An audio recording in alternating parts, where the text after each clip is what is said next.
എല്ലാവർക്കും നമസ്കാരം. നമ്മുടെ ഇന്നത്തെ പരിപാടിയിലേക്ക് എല്ലാവർക്കും സ്വാഗതം. ഇന്നത്തെ പരിപാടിയിൽ നമ്മൾ ആദ്യമായി നമ്മുടെ ദിവസഫലം നോക്കുകയാണ്.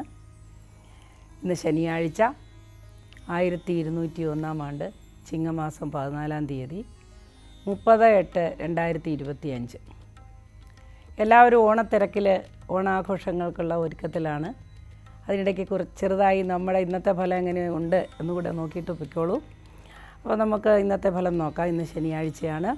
ശനിയുടെ പ്രത്യേകത അറിയാം. ശനിയെല്ലാം സാവധാനത്തിൽ ചെയ്യുന്ന ആളാണ്, പക്ഷേ പെർഫെക്റ്റായിട്ട് ചെയ്യുന്ന ആളാണ്. ഇന്നത്തെ മേടക്കൂറിലെ ഫലം നമുക്ക് പരിശോധിക്കാം. ഇന്ന് മേടക്കൂറുകാർക്ക് അല്ലെങ്കിൽ അശ്വതി, ഭരണി, കാർത്തിക കാൽ നക്ഷത്രക്കാർക്ക് വളരെ അനുകൂലമായൊരു ദിവസമായിരിക്കും. ഒരുപാട് നാളായി ആഗ്രഹിച്ചിരുന്ന പല ആഗ്രഹങ്ങളും നിറവേറ്റുന്ന ഒരു ദിവസമായിരിക്കും. വിവാഹത്തിന് തീയതി നിശ്ചയിക്കാനോ അല്ലെങ്കിൽ വിവാഹ കാര്യത്തിൽ ഏറ്റവും അധികം ഇഷ്ടപ്പെട്ടിരുന്ന ആളെ കണ്ടെത്താനോ ഒക്കെ ഉള്ള ഒരു നല്ല ദിവസമായിരിക്കും ഇന്ന്. കൂടാതെ ബിസിനസ്സുകാർക്ക്, വിദ്യാർത്ഥികൾക്ക്, രാഷ്ട്രീയക്കാർക്ക് ഒക്കെ നല്ല ദിവസമാണ്. എന്നാൽ കായിക രംഗത്ത് പ്രവർത്തിക്കുന്നവർക്ക് അത്ര നല്ല ദിവസമായിരിക്കുകയില്ല. വളരെ ശ്രദ്ധയോടുകൂടി ചിട്ടയോടുകൂടി പോയാൽ അത് ഒഴിവാക്കാവുന്നതാണ്. എങ്കിലും പൊതുവെ നല്ല ഒരു ദിവസമായിരിക്കും ഇന്ന്. ഇന്നത്തെ ശ്രദ്ധിക്കേണ്ട കാര്യങ്ങൾ: ദൂരയാത്രയ്ക്ക് പോകുന്നവർ വളരെ ശ്രദ്ധിക്കണം. ചില ഒടിവുകൾ, ചതവുകൾ, വീഴ്ചകൾ ഒക്കെ സംഭവിക്കാനായിട്ട് സാധ്യത കാണുന്നുണ്ട്. അതുകൊണ്ട് വളരെ ശ്രദ്ധയോടുകൂടി പോകുന്നത് നന്നായിരിക്കും. അടുത്തതായി നമുക്ക് ഇടവക്കൂറുകാരുടെ ഇന്നത്തെ ഫലം നോക്കാം. ഇടവക്കൂറിൽ വരുന്ന നക്ഷത്രക്കാരാണ് കാർത്തിക മുക്കാല്, രോഹിണി, മകേരത്തര. ഈ നക്ഷത്രക്കാർക്ക് ഇന്നലത്തേക്കാൾ കുറച്ചുകൂടി നല്ലൊരു ദിവസമായിരിക്കും. എന്നാൽ ചില പ്രതീക്ഷകൾക്ക് അല്ലെങ്കിൽ ആശാഭംഗം ഉണ്ടാകുന്ന ഒരു ദിവസമാണ് ഇന്ന്. എന്നാൽ അത് വൈകുന്നേരത്തോടുകൂടി അതിനൊരു പരിഹാരം കണ്ടെത്തുകയോ സമാധാനം കണ്ടെത്തുകയോ ഒക്കെ ചെയ്യുന്ന ഒരു ദിവസമായിരിക്കും ഇന്ന്. വിദ്യാർത്ഥികൾക്കും അധ്യാപകർക്കും കായിക രംഗത്ത് പ്രവർത്തിക്കുന്നവർക്കും ഒക്കെ വളരെ അനുകൂലമായൊരു ദിവസമായിരിക്കും. എന്നാൽ പോലീസ് ഡിപ്പാർട്ട്മെൻറ്റ് അല്ലെങ്കിൽ ഇങ്ങനെയുള്ള യൂണിഫോം അണിഞ്ഞ ജോലികളിലൊക്കെ ചെയ്യുന്ന ആളുകൾക്ക് ഇന്നത്തെ ദിവസം കുറച്ച് സംഘർഷം നിറഞ്ഞതായിരിക്കും. വൈകുന്നേരത്തോടുകൂടി സമാധാനമുണ്ടാകുന്നതാണ്. അടുത്തതായി നമുക്ക് മിഥുനക്കൂറുകാരുടെ രാശിഫലം നോക്കാം. മിഥുനക്കൂറിൽ വരുന്ന നക്ഷത്രങ്ങളാണ് മകയിരം, അര, തിരുവാതിര, പുണർതം, മുക്കാല്. ഈ കൂറുകാർക്ക് ഇന്നത്തെ ദിവസം വളരെ അനുകൂലമാണ്. എന്നാൽ യാത്രയ്ക്ക് ഒരുങ്ങുന്ന ആളുകൾക്ക് യാത്രാപരമായ ചില തടസ്സങ്ങൾ നേരിടാൻ സാധ്യതയുണ്ട്. വാഹനങ്ങൾക്ക് ചില അറ്റകുറ്റപ്പണികൾക്ക് സാധ്യതയുണ്ട്. ശാരീരിക ആരോഗ്യം കുറച്ചുകൂടി മെച്ചപ്പെടുന്ന ഒരു ദിവസമാണെങ്കിലും വൈകുന്നേരത്തോടുകൂടി ശാരീരികമായ ചില ക്ലേശങ്ങൾ അനുഭവപ്പെട്ടേക്കാം. എന്നാൽ വിദ്യാർത്ഥികൾക്കും അധ്യാപകർക്കും അനുകൂലമായൊരു ദിവസമായിരിക്കും. പുതിയ റിസൾട്ടുകൾ പ്രതീക്ഷിച്ചിരിക്കുന്നവർക്ക് അനുകൂലമായൊരു ദിവസമായിരിക്കും ഇന്ന്. കൂടാതെ വിവാഹാദി കാര്യങ്ങൾ ആശ വച്ചിരിക്കുന്നവർക്ക് അതിന് അനുകൂലമായൊരു മറുപടി ലഭിക്കുന്ന ദിവസമായിരിക്കും. പുതിയ ഒരു കൂട്ടുകെട്ട് വന്നു ചേരാവുന്ന ഒരു ദിവസമാണ്. അത് വളരെ ശ്രദ്ധയോടുകൂടി തിരഞ്ഞെടുക്കേണ്ടതും അത്യാവശ്യമാണ്. ചില കൂട്ടുകെട്ടുകൾ ചില പ്രശ്നങ്ങൾ ഉണ്ടാക്കുന്ന ദിവസമാണ് ഇന്ന്. അടുത്തതായി നമുക്ക് കർക്കിടകക്കൂറുകാരുടെ ഇന്നത്തെ ഫലം നോക്കാം. കർക്കിടകക്കൂറുകാർക്ക് ഇന്ന് വളരെ ഗുണദോഷ സമ്മിശ്രമായ ഒരു ദിവസമാണെങ്കിലും ഗുണാധിക്യമാണ് കാണുന്നത്. കർക്കിടകക്കൂറിൽ വരുന്ന നക്ഷത്രങ്ങളാണ് പുണർതം, കാല്, പൂയം, ആയില്യം.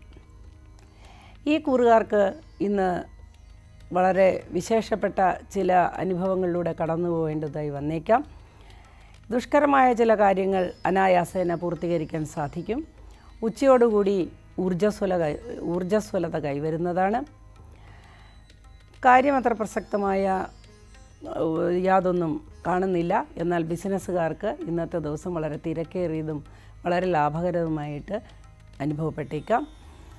തൊഴിലാളികളുമായി ചില സംഘർഷങ്ങൾ ഒഴിച്ചാൽ കർക്കിടകക്കൂറുകാർക്ക്, ബിസിനസ്സുകാർക്ക് ഇന്ന് വളരെ അനുകൂലമായ ദിവസമായിരിക്കും. വൈകുന്നേരം വിദ്യാർത്ഥികൾക്കും അധ്യാപകർക്കും താരതമ്യേന നല്ല ദിവസമായിരിക്കും. എന്നാൽ മറ്റു തൊഴിലുകളിൽ ഏർപ്പെട്ടിരിക്കുന്നവർക്ക്, സാങ്കേതിക വിദ്യകളിൽ ഏർപ്പെട്ടിരിക്കുന്നവർക്ക്, കായിക രംഗത്ത് ഏർപ്പെട്ടിരിക്കുന്നവർക്കുമൊക്കെ വളരെ ശാന്തമായ ഒരു ദിവസമായിരിക്കും ഇന്ന്. കൂടാതെ ദൂരയാത്രയ്ക്ക് ഒരുങ്ങുന്നവർക്ക് അനുകൂലമായൊരു ദിവസമായിരിക്കും ഇന്ന്. ചെറിയ ചില ധനനഷ്ടങ്ങൾ ഒഴിച്ചാൽ മറ്റ് ബുദ്ധിമുട്ടുകളൊന്നും കാണുന്നില്ല. അടുത്തതായി നമുക്ക് ചിങ്ങക്കൂറുകാരുടെ ഫലം നോക്കാം. ചിങ്ങക്കൂറിൽ വരുന്ന നക്ഷത്രങ്ങളാണ് മകം, പൂരം, ഉത്രം, കാല്. ഈ കൂറുകാർക്ക് ഇന്ന് ബിസിനസ്സുകാർക്ക് വളരെ ശ്രദ്ധയോടുകൂടി മുമ്പോട്ട് പോയില്ലെങ്കിൽ നഷ്ടം വരുന്ന ഒരു ദിവസമാണ്. ഇന്ന് ദീർഘയാത്രയ്ക്ക് ഒരുങ്ങുന്നവർക്കും ചില തടസ്സങ്ങൾ അനുഭവപ്പെട്ടേക്കാം. മാനസികമായ സംഘർഷങ്ങൾക്ക് സാധ്യതയുണ്ട്. ശാരീരിക ക്ലേശങ്ങൾ അധികരിക്കാൻ സാധ്യതയുണ്ട്. എന്നതൊഴിച്ചാൽ ഉച്ചയ്ക്ക് ശേഷം വളരെ സന്തോഷകരമായ ചില അനുഭവങ്ങൾ വന്നു ചേരാം. ബന്ധുമിത്രാദികളുടെ സമാഗമം പ്രതീക്ഷിക്കാം. വിവാഹാദി കാര്യങ്ങൾ ആലോചിക്കുന്നവർക്ക് ഒരു തീരുമാനമെടുക്കാൻ പറ്റിയൊരു ദിവസമായിരിക്കും ഇന്ന്. കൂടാതെ കേസ്, വഴക്ക് ഇതിലൊക്കെ ഏർപ്പെട്ടിരിക്കുന്നവർക്ക് അത് ദീർഘിക്കുന്നതായിട്ട് കാണുന്നു. വിദ്യാർത്ഥികൾക്കും അധ്യാപകർക്കും അതേപോലെ വിദ്യാഭ്യാസ മേഖലയിലുള്ളവർക്കും അത്ര അനുകൂലമായൊരു ദിവസമായിരിക്കില്ല. യൂണിഫോം ഇട്ട ജോലി ചെയ്യുന്നവർക്ക് ഇന്ന് അനുകൂലമായൊരു ദിവസമായിരിക്കും. എന്നാൽ വളരെയധികം തിരക്ക് അനുഭവപ്പെടുന്ന ഒരു ദിവസമായതുകൊണ്ട് ചെറിയ അപകടങ്ങൾ വരാൻ സാധ്യതയുണ്ട്. ചെറിയ മുറിവ്, ചതവ്, ഒടിവ് ഒക്കെ വന്നു ചേരാനായിട്ട് സാധ്യതയുണ്ട്. വളരെ ശ്രദ്ധിക്കുക. ആരോഗ്യപരമായി വളരെ നല്ല മെച്ചപ്പെട്ട ദിവസമാണ്. എല്ലാ മേഖലയിലും പ്രവർത്തിക്കുന്നവർക്ക് ഇത് ബാധകമാണ്. അടുത്തതായി നമുക്ക് കന്നിക്കൂറുകാരുടെ ഇന്നത്തെ ഫലം നോക്കാം. കന്നിക്കൂറിൽ വരുന്ന നക്ഷത്രങ്ങളാണ് ഉത്രം, മുക്കാല്, അത്തം, ചിത്തിരയാര. കന്നിക്കൂറുകാർക്ക് ഇന്നത്തെ ദിവസം ഗുണദോഷ സമ്മിശ്രമായിരിക്കും. എല്ലാ വിഭാഗത്തിൽപ്പെട്ടവർക്കും വളരെ അനുകൂലമായൊരു ദിവസമായിരിക്കും. എന്നാൽ വൈദ്യ മേഖല അല്ലെങ്കിൽ മെഡിക്കൽ ഫീൽഡിലുള്ളവർക്ക് അത്ര അനുകൂലമായൊരു ദിവസമായിരിക്കില്ലെന്ന് ആരോപണങ്ങൾക്ക് വിധേയമാകേണ്ടി വന്നേക്കാം. ചില കുറ്റപ്പെടുത്തലുകൾ അല്ലെങ്കിൽ ചില അപവാദ ശ്രവണമൊക്കെ ഉണ്ടായേക്കാം. തളരാതെ മുൻപോട്ട് പോവുക. അതെല്ലാം ഇന്ന് ദിവസം തീരും മുമ്പ് പരിഹാരം കണ്ടെത്തുന്നതാണ്. ചില അനിഷ്ട സംഭവങ്ങളുണ്ടെങ്കിൽ കൂടിയും ഗുണം ഏറിയിരിക്കുന്ന ഒരു ദിവസമായിരിക്കുമെന്ന്. ഉദ്ദേശിച്ച പല കാര്യങ്ങളും നടക്കും. വിവാഹാദി കാര്യങ്ങൾക്ക് തീരുമാനമെടുത്തിരിക്കുന്നവർക്ക് അതിന് അനുകൂലമായ മറുപടി ലഭിക്കുന്നതാണ്. ദൂരയാത്രയ്ക്ക് ഒരുങ്ങുന്നവർക്ക് അനുകൂലമായ മറുപടി ലഭിക്കുന്നതാണ്. അടുത്തതായി നമുക്ക് തുലാം രാശിക്കാരുടെ ഫലം നോക്കാം. തുലാരാശിയിൽ വരുന്ന നക്ഷത്രക്കാരാണ് ചിത്തിരാര, ചോതി, വിശാഖ, മുക്കാല്. ഈ കൂറുകാർക്ക് ഇന്നത്തെ ദിവസം ഗുണദോഷ സമ്മിശ്രമാണ്. ഗുണാധിക്യമാണ് കാണുന്നത്. ഉദ്ദേശിക്കുന്ന പല കാര്യങ്ങളും അനായാസന സാധിക്കുന്നതാണ്. ബിസിനസ്സുകാർക്ക് ലാഭകരമായ ഒരു ദിവസമായിരിക്കും ഇന്ന്. സാമ്പത്തിക ഇടപാടുകൾ നടത്തുന്നവർക്കും അനുകൂലമായൊരു ദിവസമായിരിക്കും ഇന്ന്. രോഗാദി ദുരിതങ്ങൾ അലട്ടുന്നവർക്ക് ചെറിയ ആശ്വാസം പ്രതീക്ഷിക്കാവുന്നതാണ്. കന്നിക്കൂറിൽ വരുന്ന നക്ഷത്രക്കാർക്ക് ചിലപ്പോൾ ചില അപകടങ്ങളൊക്കെ സംഭവിക്കാൻ സാധ്യതയുള്ളതുകൊണ്ട് എല്ലാവരും ഈശ്വര പ്രാർത്ഥനയിൽ മുഴുകുക. ഈശ്വര പ്രാർത്ഥന എല്ലാത്തിനും പരിഹാരമാണ്. അടുത്തതായി നമുക്ക് വൃശ്ചികക്കൂറുകാരുടെ ഫലം നോക്കാം. വൃശ്ചികക്കൂറിൽ വരുന്ന നക്ഷത്രങ്ങളാണ് വിശാഖം, കാല്, അനിഴം, തൃക്കേട്ട. വൃശ്ചികക്കൂറുകാർക്ക് ഇന്ന് നല്ല ദിവസമായിരിക്കും.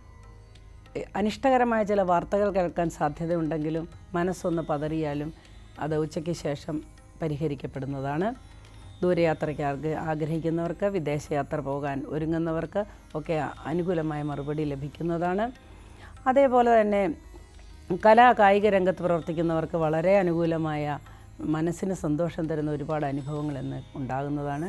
എന്നാൽ സാങ്കേതിക മേഖലയിൽ പ്രവർത്തിക്കുന്നവർക്കൊക്കെ ചില തടസ്സങ്ങളും സ്ട്രെസ്സും ഒക്കെ അനുഭവപ്പെട്ടേക്കാം.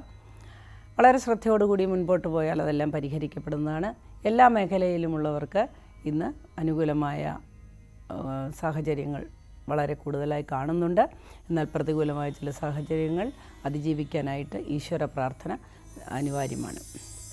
അടുത്തതായി നമുക്ക് ധനുക്കൂറിലെ നക്ഷത്രങ്ങൾ പരിശോധിക്കാം. ധനുക്കൂറിൽ വരുന്ന നക്ഷത്രങ്ങളാണ് മൂലം, പൂരാടം, ഉത്രാടം, കാലം. ഇന്നത്തെ ദിവസം ഇവർക്ക് വളരെ അനുകൂലമായൊരു ദിവസമായിരിക്കും. വളരെ സന്തോഷകരമായ ഒരുപാട് നിമിഷങ്ങൾ ഉണ്ടാകുന്നൊരു ദിവസമാണ്. ബന്ധുക്കളുമായി കൂടിച്ചേരാനും ബന്ധുസമാഗമത്തിനുമൊക്കെ വളരെ അനുകൂലമായൊരു ദിവസമായിരിക്കും. പൊതുവെ എല്ലാ മേഖലയിലും പ്രവർത്തിക്കുന്നവർക്ക് അനുകൂലമായ ദിവസമായിരിക്കുമെങ്കിലും കായികമായി അധ്വാനമുള്ള ജോലിയിൽ ഏർപ്പെട്ടിരിക്കുന്നവർക്ക് മുറിവ്, ചതവ് ഒക്കെ സംഭവിക്കാനായിട്ട് സാധ്യതയുണ്ട്. ബന്ധുക്കളെ കണ്ടുമുട്ടാനും നല്ല സ്വകാര്യ നിമിഷങ്ങൾ പങ്കിടാനുമൊക്കെ സാധ്യതയുള്ള ദിവസമാണ്. വിവാഹാദി കാര്യങ്ങൾക്ക് ഒരു തീരുമാനമുണ്ടാകുന്ന ദിവസമായിരിക്കും ഇത്. ഇഷ്ടജനങ്ങളുമായി സമയം പങ്കിടാനായി നല്ലൊരു ദിവസമായിരിക്കും. എന്നാൽ ദിവസത്തിൻ്റെ ആദ്യ പകുതിയിൽ വളരെ സന്തോഷമാണെങ്കിലും ദിവസത്തിൻ്റെ അവസാന പകുതിയിൽ ചില മനക്ലേശങ്ങളൊക്കെ വന്നു ഭവിക്കാൻ സാധ്യതയുണ്ട്. വാക്കുകൾ കൊണ്ട് ആരെയും മുറിവേൽപ്പിക്കാതിരിക്കുക. വാക്കുകൾ കൃത്യമായും സൂക്ഷ്മമായും ഉപയോഗിച്ചാൽ യാതൊരു വിധത്തിലുള്ള സന്തോഷക്കുറവും ഉണ്ടാകുന്നതല്ല. അടുത്തതായി നമുക്ക് മകരക്കൂറുകാരുടെ ഫലം പരിശോധിക്കാം. മകരക്കൂറിൽ വരുന്ന നക്ഷത്രങ്ങളാണ് ഉത്രാടമുക്കാല്, തിരുവോണം, അവിട്ടത്തര. ഈ കൂറുകാർക്ക് അല്ലെങ്കിൽ ഈ നക്ഷത്രക്കാർക്ക് ഇന്നത്തെ ദിവസം വളരെ സന്തോഷകരമായൊരു ദിവസമായിരിക്കും. ദിവസത്തിൻ്റെ തുടക്കത്തിൽ വളരെ ഉത്സാഹവും ആരോഗ്യവുമൊക്കെ തോന്നുന്ന ഒരു ദിവസമായിരിക്കും. എല്ലാ വിഭാഗത്തിൽപ്പെട്ടവർക്കും എല്ലാ വിഭാഗത്തിലുള്ള തൊഴിലുകാർക്കും അനുകൂലമായൊരു ദിവസമായിരിക്കും. എന്നാൽ അധികാരമുള്ള ജോലികൾ ചെയ്യുന്നവർക്ക് ചില സംഘർഷങ്ങളും തിരക്കുകളും മൂലമുള്ള അസ്വസ്ഥതകളും ശാരീരികാരോഗ്യക്കുറവുമൊക്കെ അനുഭവപ്പെട്ടേക്കാം. ദീർഘനാൾ ആഗ്രഹിച്ചിരുന്ന പല കാര്യങ്ങൾക്കും അനുകൂലമായ മറുപടി പ്രതീക്ഷിക്കാവുന്നതാണ്. പ്രത്യേകിച്ച് കുടുംബ വീതം വയ്ക്കുന്ന ഇതിലുള്ള ഒരു തീരുമാനം, അങ്ങനെയുള്ള ഷെയറുകളൊക്കെ ലഭിക്കുമെന്നുള്ള ഒരു പ്രതീക്ഷയൊക്കെ ഇന്ന് വന്നു ചേരുന്നതാണ്. അടുത്തതായി നമുക്ക് കുംഭക്കൂറുകാരുടെ ഫലം നോക്കാം. കുംഭക്കൂറിൽ വരുന്ന നക്ഷത്രങ്ങളാണ് അവിട്ടത്തര, ചതയം, പൂരിട്ടാതിമുക്കാൽ. ഇന്ന് ഈ കൂറുകാർക്ക്, ഈ നക്ഷത്രക്കാർക്ക് വളരെ വിശേഷപ്പെട്ട ഒരു ദിവസമായിരിക്കും. ഒരുപാട് സന്തോഷകരമായ അനുഭവങ്ങളും ബന്ധുസമാഗമങ്ങളും ഒക്കെ ഉണ്ടാകാൻ സാധ്യതയുണ്ട്. സന്താനങ്ങളെക്കുറിച്ച് വളരെ നാളുണ്ടായിരുന്ന ആകാംക്ഷകളൊക്കെ പരിഹരിക്കപ്പെടുന്ന ഒരു ദിവസമാണ്. മുതിർന്ന കുട്ടികൾക്ക് അഡ്മിഷൻ ലഭിക്കാൻ സാധ്യത കാണുന്നു. അതേപോലെ തന്നെ ദൂരയാത്രയ്ക്ക് ഒരുങ്ങുന്നവർക്ക് അനുകൂലമായ സന്തോഷമുള്ള ഒരു ദിവസമായിരിക്കും. ബന്ധുമിത്രാദികളെ കൊണ്ട് മനസ്സിന് സുഖം വരുന്ന ഒരു ദിവസമാണ്. ദീർഘയാത്രയ്ക്ക് ഒരുങ്ങുന്നവർക്കും അതേപോലെ എല്ലാ മേഖലയിലും പ്രവർത്തിക്കുന്നവർക്കും ഇന്ന് അനുകൂല ദിവസമായി കാണുന്നു. അടുത്തതായി നമുക്ക് മീനക്കൂറുകാരുടെ ഫലം പരിശോധിക്കാം. മീനക്കൂറിൽ വരുന്ന നക്ഷത്രങ്ങളാണ് പൂട്ടാതിക്കാല്, ഉത്രിട്ടാതി, രേവതി. ഈ കൂറുകാർക്ക് ഇന്നത്തെ ദിവസം ആലസ്യത്തിൻ്റെ ദിവസമാണ്. ചില പ്രധാന കാര്യങ്ങൾ ചെയ്യാൻ ആലോചിച്ചാലും അത് തടസ്സപ്പെടുന്നതായി കാണുന്നു. വളരെ മനക്ലേശം അനുഭവിക്കാൻ സാധ്യതയുള്ള ഒരു പകലാണ് എങ്കിലും എന്നാൽ വൈകുന്നേരത്തോടുകൂടി പ്രശ്നങ്ങൾക്കെല്ലാം പരിഹാരം കാണുകയും വളരെ ഉല്ലാസത്തോടു കൂടി കുടുംബാംഗങ്ങളുമായി സമയം ചെലവഴിക്കുകയും ഒക്കെ ചെയ്യുന്നതായി കാണുന്നു. ഈശ്വര പ്രാർത്ഥന എല്ലാവർക്കും അനിവാര്യമാണ്. എല്ലാവരെയും ഈശ്വരനെ പ്രാർത്ഥിക്കുക. അപ്പോൾ ഇന്നത്തെ ഫലം ഇതാണ്. എല്ലാവരുടെയും ദിവസഫലം ഇതാണ്. എല്ലാവരും സന്തോഷമായിട്ട് ഓണത്തിനുള്ള ഒരുക്കങ്ങളൊക്കെ ആരംഭിച്ചോളുക. ഇനി നമുക്കൊരു പ്രധാനപ്പെട്ട കാര്യം ചിന്തിക്കാം. ഇപ്പോൾ ഇന്ന് നമ്മൾ പറഞ്ഞതിൽ പലർക്കും ഏഴരശനിയും കണ്ടകശനിയും ഒക്കെ ഉണ്ട്. അപ്പോൾ എന്താണ് ഈ ഏഴരശനി, എങ്ങനെ തിരിച്ചറിയാം എന്നൊരു ചെറിയ വിശേഷമാണ് നമ്മളിവിടെ പറയാൻ പോകുന്നത്. അതായത് ശനി എന്ന് പറയുമ്പോൾ എല്ലാവർക്കും ഭയമുണ്ടാകുന്നു. ശനിയെ ബഹുമാനിക്കുക. ശനിയെ ഭയക്കേണ്ട ഒരു ഗ്രഹമല്ല. ശനി ഏറ്റവും ഔട്ടർ ഓർബിറ്റിൽ സഞ്ചരിക്കുന്ന ഒരു ഗ്രഹമായതുകൊണ്ട് അത് സഞ്ചരിക്കാനായിട്ട് ഒരുപാട് സമയമെടുക്കും. 12 രാശികളും കടന്നു വരുമ്പം 30 വർഷവും ഓരോ രാശിയും കടന്നു പോകുമ്പോൾ 2.5 വർഷവും എടുക്കും. അതുകൊണ്ടാണ് ശനി വരുമ്പോൾ എല്ലാവരും ഭയക്കുന്നത്. ഇനി ശനി ദശയാണെങ്കിലോ 19 വർഷമുണ്ട്. അപ്പോൾ ഇതൊക്കെ കൂടെ ആകുമ്പോഴേക്കും ആളുകൾക്ക് ശനിയെ ഭയമാണ്. കാരണം ജീവിതത്തിലെ ഒരു ലയൺ ഷെയർ അല്ലെങ്കിൽ ഒരു ലയൺ ഷെയറും ശനി അപഹരിക്കുന്നു. അപ്പോൾ ശനി എന്തിനാണ് വരുന്നത്? ശനി ആരാണ്? ശനി നമ്മുടെ രക്ഷകനോ ശിക്ഷകനോ എന്നൊക്കെ നമുക്ക് നോക്കാം. ശനി എന്ന ഗ്രഹം ഈശ്വര തുല്യനാണ്. നിഗൂഢതകൾ ഒരുപാടുള്ള ഒരു ഗ്രഹമാണ്. ശനിയെ നമ്മൾ ഭയക്കുന്നത് എന്തുകൊണ്ടെന്നാൽ ശനി നമ്മളെ ശിക്ഷിക്കാൻ വരുന്ന പൂർവ്വജന്മ കർമ്മ അടിസ്ഥാനത്തിൽ നമ്മളെല്ലാവരും വന്നിരിക്കുന്നത് പൂർവ്വജന്മ കർമ്മം അനുഭവിച്ച് തീർക്കാനാണ്. നമ്മൾ എന്തു കൊടുത്തോ, കഴിഞ്ഞ ജന്മങ്ങളിൽ എന്തു കൊടുത്തോ അത് നമ്മൾ തിരിച്ച് അനുഭവിച്ച് നമ്മുടെ ആത്മശുദ്ധിക്കായിട്ടാണ് എല്ലാവരും ഇവിടെ വന്നിരിക്കുന്നത്. അപ്പോൾ ശനി അതാത് സമയത്ത് നമ്മൾ ചെയ്യുന്ന ഓരോ കർമ്മങ്ങൾക്കും ചെയ്ത ഓരോ കർമ്മങ്ങൾക്കും ഫലം തരാനായിട്ട് ഒരു വടിയുമായി വരികയാണ്. അപ്പോൾ നല്ല വേദനിക്കും, നമുക്ക് മനക്ലേശമുണ്ടാകും, സന്തോഷക്കുറവുണ്ടാകും. ശനി ഗ്ലൂമിനസിൻ്റെ അല്ലെങ്കിൽ മൗഢ്യത്തിൻ്റെ ഒരു ഗ്രഹമാണ്, മന്ദതയുടെ ഗ്രഹമാണ്. അങ്ങനെ ചില കാര്യങ്ങളൊക്കെ ശനിക്കുണ്ട്. ഇനി എങ്ങനെയാണ് ഈ 7.5 ശനി, കണ്ടക ശനി എന്നൊക്കെ നമുക്ക് നോക്കാം. അതായത് മേടം മുതൽ മീനം വരെ വ്യാപിച്ചു കിടക്കുന്ന ആ രാശിചക്രങ്ങളെക്കുറിച്ച് നമ്മൾ പറയുമ്പോൾ നമ്മൾ ഇതിലേതെങ്കിലും ഒരു രാശിയിലാണ് ജനിക്കുന്നത്. അപ്പോൾ ചന്ദ്രൻ നമ്മൾ ജനിക്കുന്ന സമയത്ത് എവിടെ നിൽക്കുന്നു, അതാണ് ഇവിടുത്തെ വിഷയം. ചന്ദ്രൻ നമ്മൾ ജനിക്കുന്ന സമയത്ത് ഏത് കൂറിലാണ്, അല്ലെങ്കിൽ ഏത് നക്ഷത്ര രാശിയിലൂടെ കടന്നു പോകുന്നു, അല്ലെങ്കിൽ ഏത് നക്ഷത്ര മേഖലയിലൂടെ കടന്നു പോകുന്നു, അതാണ് നമ്മുടെ നക്ഷത്രം. അപ്പോൾ ആ രാശി മുഴുവൻ നമുക്ക് അവകാശപ്പെട്ടതാണ്. ഈ രാശിയും, അതായത് ഞാൻ ഇരിക്കുന്ന സ്ഥലവും വലതുവശവും ഇടതുവശവും ചേർന്നിരിക്കുമ്പോൾ വലതുഭാഗത്ത് ഭാഗത്തിരിക്കുന്ന വ്യക്തിക്ക് എന്തെങ്കിലും സംഭവിച്ചാൽ അത് നമ്മളെയും ബാധിക്കുന്നു. അതേപോലെ തന്നെ ഇടതുഭാഗത്തിരിക്കുന്ന വ്യക്തിക്ക് എന്തെങ്കിലും സംഭവിച്ചാൽ നമ്മളെ ബാധിക്കുന്നു. നമുക്ക് ബാധിച്ചാലും ഇത് തന്നെയാണ് അനുഭവം. ശനി നമ്മുടെ ഇടതും വലതും സെൻറ്ററിലും വരുന്ന ആ സമയത്തെ നമ്മൾ 7.5 ശനി എന്ന് വിളിക്കുന്നു. കാരണം ശനി ഒരു രാശിയിൽ 2.5 വർഷമാണ് സഞ്ചരിക്കുന്നത്. വളരെ സ്ലോ ആയിട്ടാണ് മൂവ് ചെയ്യുന്നത്. അപ്പോൾ ശനി നമ്മളെ അപഹരിക്കുന്നു, അല്ലെങ്കിൽ നിഴൽ വീഴിക്കുന്ന 7.5 കൊല്ലം, 2.5 നമ്മുടെ 12 2.5 നമ്മുടെ ലഗ്നത്തിൽ, ചന്ദ്രലഗ്നത്തിൽ, 2.5 നമ്മുടെ 2ാം ഭാവത്തിൽ. അപ്പോൾ ശനി വന്നിരിക്കുന്നത് ആദ്യം ദുരിതഭാവത്തിലാണ്. അപ്പോൾ ശനി നമ്മളെ ദുരിതങ്ങൾ കൊണ്ട് ബുദ്ധിമുട്ടിക്കും. നമ്മൾ കൊടുത്തതാണ് തിരിച്ചു വാങ്ങുന്നതെന്ന് പറഞ്ഞല്ലോ. അപ്പോൾ നമുക്ക് പലതരത്തിൽപ്പെട്ട അനുഭവങ്ങളും ദുരിതങ്ങളും, പ്രധാനമായും 7.5 ശനി എന്ന് പറയുന്ന ഈ അവസ്ഥ വരുമ്പോൾ, 12 ശനി നിൽക്കുമ്പോൾ നമുക്കുണ്ടാകുന്നത് അപകടങ്ങളും വീഴ്ചകളും ഒടിവുകളും ചതവുകളും സാമ്പത്തിക നഷ്ടങ്ങളും അനാവശ്യ കൂട്ടുകെട്ടുകളിൽപ്പെട്ട് മദ്യപാനം, അല്ലെങ്കിൽ ഇപ്പോഴുള്ള കുട്ടികളുടെ ലഹരി ഉപയോഗം, ഇതിലോട്ടൊക്കെ ചെന്ന് പെടുന്ന ഒരു സമയമാണ്. ആര് പറഞ്ഞാലും അനുസരിക്കാൻ പറ്റില്ല. നമ്മളെ കൺട്രോൾ ചെയ്യുന്നത് ശനിയാണ്. കാരണം നമ്മൾ ഇത്തരത്തിലുള്ള കാര്യങ്ങൾ, പ്രലോഭനങ്ങളിലൊക്കെ ചെന്നുപെട്ട് വളരെയധികം വിഷമിക്കുന്ന ഒരു സമയമാണ് 7.5 ശനിയുടെ 1ാം ഭാഗം. അതിനെ 1ാം ഭാഗം എന്ന് പറയുന്നു. 7.5 ശനിയെ 3 ഭാഗങ്ങളായി തിരിച്ചിരിക്കുന്നു. ഒന്ന് 12, 1 മറ്റൊന്ന് 2. അപ്പോൾ ഈ 1ാം ഭാവത്തിൽ ശനി വന്ന് നിൽക്കുമ്പോൾ ഇത്തരത്തിലുള്ള അനുഭവദോഷങ്ങളുണ്ടാകാം. ഉറ്റവരും ഉച്ചയ്ക്കടിക്കുന്ന ഒരു സമയമാണ് 7.5 ശനിക്കാലം. എല്ലാവരും അകന്നു പോകുന്നതായി കാണാം. സുഹൃത്തുക്കൾ വളരെ വിചിത്രമായ രീതിയിൽ നമ്മളോട് പെരുമാറാം, നമ്മളെ കുറ്റപ്പെടുത്താം, അല്ലെങ്കിൽ ഉറ്റവർ നമ്മളെ വളരെ അകറ്റി നിർത്താം, അല്ലെങ്കിൽ നമുക്ക് ധനനഷ്ടങ്ങളുണ്ടാകും. ഇങ്ങനെ ഒരു കഷ്ടനഷ്ടങ്ങളുടെ ഒരു സമയമായിരിക്കും ഇത്. എന്നാൽ എത്ര കഷ്ടനഷ്ടങ്ങളാണെങ്കിലും ചില ആശ്വാസങ്ങളും ഇടയ്ക്ക് വരുന്നതാണ്. നമുക്ക് മനസ്സിന് സന്തോഷം തരുന്ന, അതായത് ശനിക്ക് നമ്മളോട് കരുണ തോന്നുന്ന അവസരങ്ങളിൽ ശനി കണ്ണടയ്ക്കും എന്നാണ് ശാസ്ത്രം. അപ്പോൾ ആ സമയത്ത് നമുക്ക് ചില ഭാഗ്യങ്ങളും വന്നു ചേരാറുണ്ട്. ചില അപ്രതീക്ഷിതമായ ഭവന നിർമ്മാണം, അല്ലെങ്കിൽ വസ്തു വാങ്ങൽ, വാഹനം വാങ്ങലൊക്കെ ഇടയ്ക്ക് സംഭവിക്കാറുണ്ട്. എപ്പോഴും കരുതിയിരിക്കുക.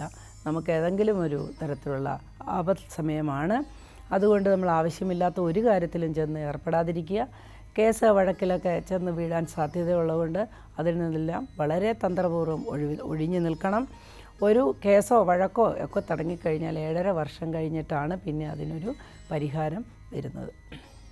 ഇനി ശനിയുടെ ഈ കഷ്ടകാലങ്ങളെ പരിഹരിക്കാനായിട്ട് നമ്മൾ എന്താണ് ചെയ്യേണ്ടത്?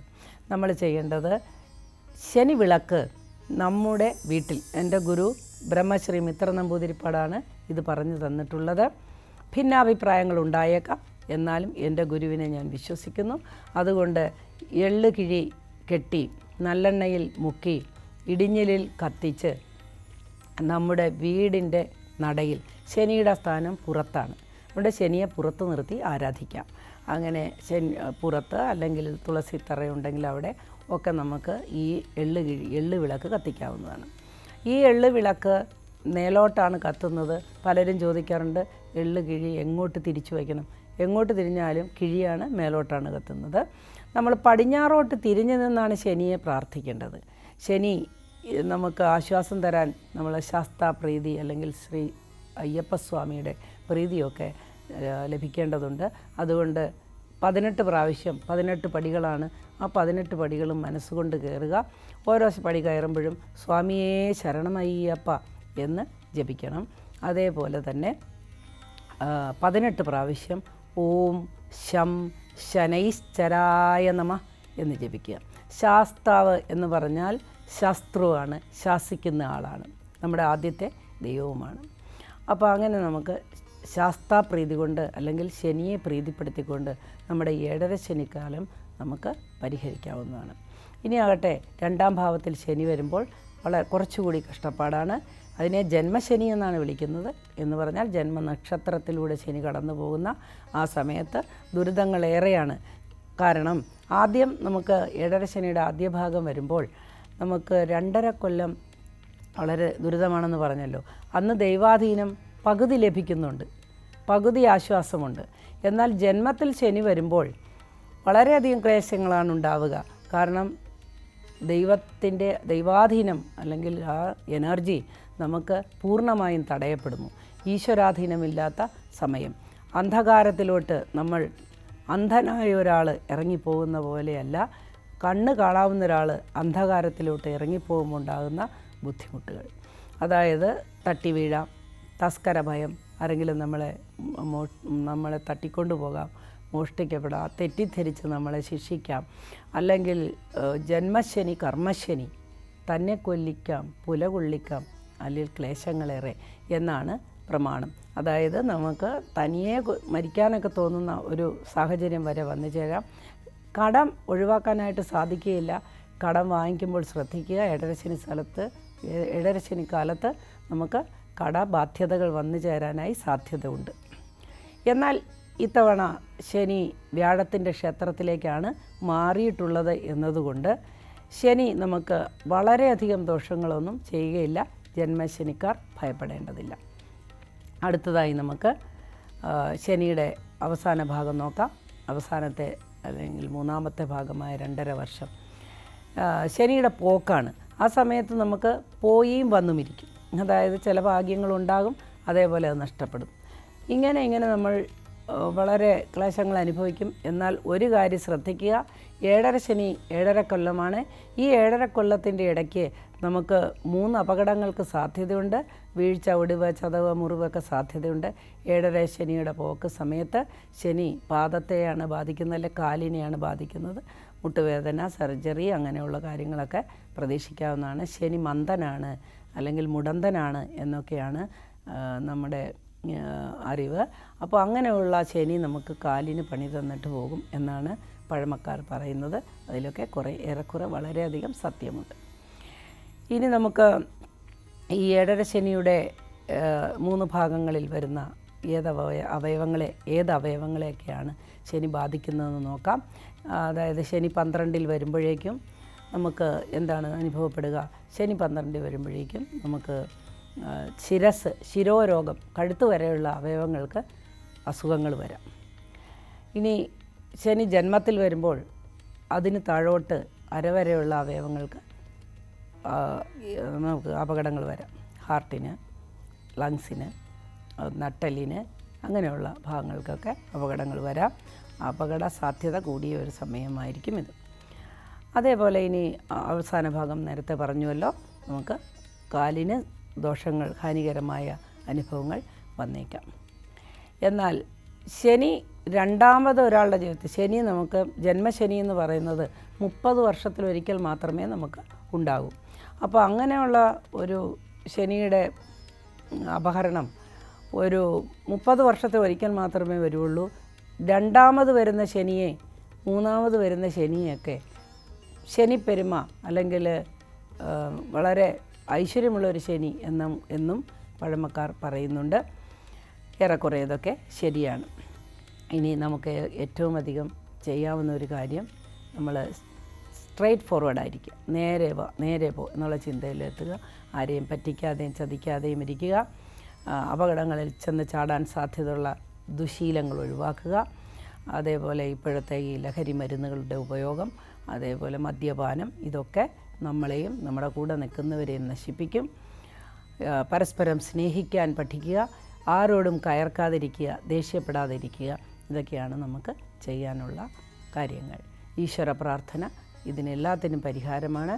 ശാസ്താവിനെയും ശനിയെയും മനസ്സുറ്റ് പ്രാർത്ഥിക്കുക. ഇന്നത്തെ പ്രോഗ്രാം നമ്മളിവിടെ അവസാനിപ്പിക്കുകയാണ്. ഇനി നമുക്ക് വീണ്ടും നാളെ കാണാം. അതുവരെ എല്ലാവർക്കും നമസ്കാരം പറയുന്നു. എല്ലാവരും ഓണം സന്തോഷത്തോടു കൂടി ആഘോഷിക്കുക. എല്ലാവർക്കും ഐശ്വര്യം വരട്ടെ.